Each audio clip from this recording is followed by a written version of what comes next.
हम सभी जानते हैं कि फॉसिल फ्यूल्स जैसे पेट्रोल, डीजल और नेचुरल गैस हमारे लिए अब बहुत ही ज़्यादा हानिकारक हो चुके हैं। इनसे एनर्जी तो हमें मिलती है, लेकिन इनके इस्तेमाल से पृथ्वी की हालत और भी ज़्यादा बिगड़ती जा रही है।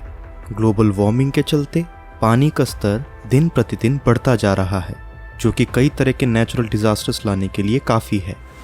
इसलिए हमें इस समय एक ऐसे एनर्जी सोर्स की ज़रूरत है जो हमारे एनवायरनमेंट को नुकसान नहीं पहुंचाए और हमारी एनर्जी रिक्वायरमेंट्स को भी पूरी कर सके।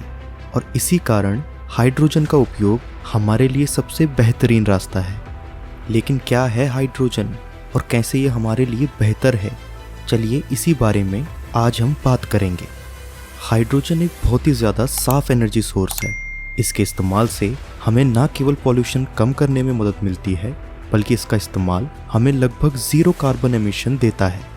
ये एनर्जी सोर्स इतना शक्तिशाली है कि 1 किलोग्राम हाइड्रोजन में जितनी एनर्जी रिलीज होती है, उतनी एनर्जी 3.3 किलोग्राम पेट्रोल रिलीज करता है।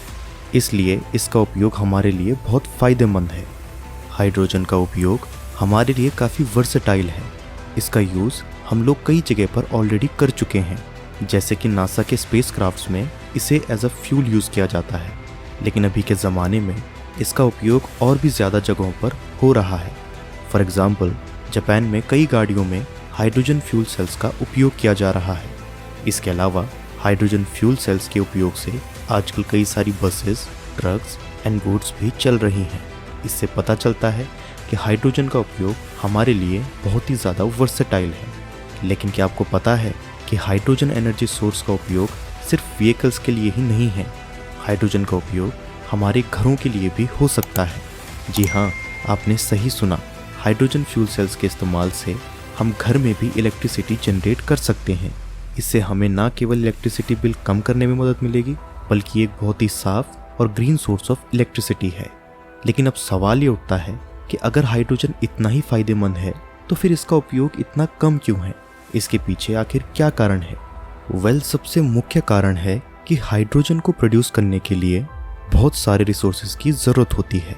इससे पता चलता है कि हाइड्रोजन के उपयोग के लिए हमें बहुत सारे नेचुरल रिसोर्सेज की ज़रूरत पड़ेगी।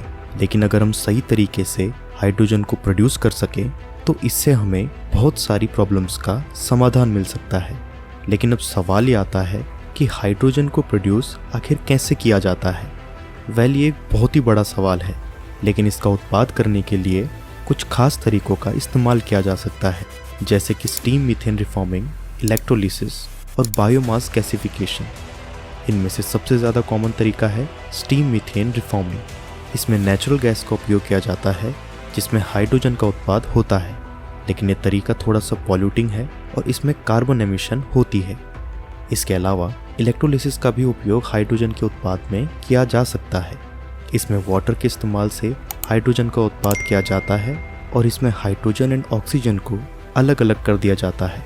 ये एक बहुत ही साफ तरीका है और इसमें कार्बन एमिशन नहीं होता। लेकिन इस तरीके का इस्तेमाल काफ़ी कम होता है, क्योंकि इसमें काफ़ी ज़्यादा इलेक्ट्रिसिटी की ज़रूरत होती है। तो आपने देखा कि हाइड्रोजन एक बहुत ही ज़्यादा शक्तिशाली एनर्जी सोर्स है। इसका उपयोग हमारे लिए बहुत ही फ़ायदेमंद है और इससे हमारे एनवायरनमेंट को नुकसान नहीं पहुंचता है। इसी वजह से हाइड्रोजन को हम एक अल्टीमेट एनर्जी सोर्स भी कहते हैं। लेकिन इसके पीछे कई सारे चैलेंजेस भी हैं। हाइड्रोजन का उत्पाद करने के लिए बहुत सारे रिसोर्सेज की ज़रूरत है और सही तरीके से हाइड्रोजन का उत्पाद करना भी थोड़ा सा मुश्किल है। लेकिन अगर हम सही तरीके से हाइड्रोजन का इस्तेमाल करने में कामयाब हो जाएं, तो ये हमारे लिए एक बहुत ही ज़्यादा फ़ायदेमंद और बेहतरीन एनर्जी सोर्स बन जाएगा। तो आशा करता हूँ कि आपको ये वीडियो समझ आई होगी। मैं मिलता हूँ आपसे नेक्स्ट वीडियो में फिर किसी इंटरेस्टिंग टॉपिक के साथ। ये वीडियो पूरा देखने के लिए धन्यवाद।